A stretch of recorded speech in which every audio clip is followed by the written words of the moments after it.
خلیفہ ہارون الرشید نے اپنے بیٹے کی تعلیم و تربیت کے لیے سوچا کہ اس کو ایک اچھے استاد کے پاس چھوڑا جائے، تو اس نے حضرت اسماء رحمۃ اللہ علیہ کے پاس اپنے بیٹے کو بھیجنے کا فیصلہ کیا کہ ان کے زیر سایہ رہے گا تو اس کو اچھی تعلیم و تربیت ملے گی۔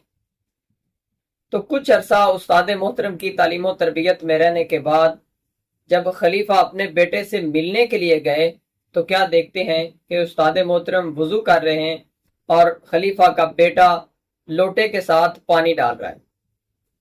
اب اگر دیکھا جائے آج کا استاد ہوتا تو ایک بار کنفیوز ہو جاتا، اس کا گلا خشک ہو جاتا کہ میں بادشاہ کے خلیفہ کے بیٹے سے کام کروا رہا ہوں اور اب وہ پتہ نہیں کیا سوچے گا۔ لیکن جب خلیفہ حاضر ہوا تو دیکھتا ہے کہ استاد محترم وضو کر رہے ہیں اور ان کا جو بیٹا ہے وہ لوٹے سے پانی ڈال رہا ہے۔ تو خلیفہ آ کر استاد محترم سے کہتے ہیں کہ اے اسما، کتنا اچھا ہوتا تو میرے بیٹے کو تعلیم کے ساتھ ساتھ تربیت بھی دیتا۔ تو استاد محترم نے فرمایا کہ آپ کا بیٹا پانی تو ڈال رہا ہے، مجھے وضو کروا رہا ہے۔ تو خلیفہ نے کہا کہ کتنا اچھا ہوتا کہ ایک ہاتھ سے پانی ڈالتا اور دوسرے ہاتھ سے آپ کے پاؤں دھوتا۔ یہ ہوتی ہے تربیت۔ آج ہمارے معاشرے میں تعلیم کی کمی نہیں ہے لیکن تربیت کی کمی ہے۔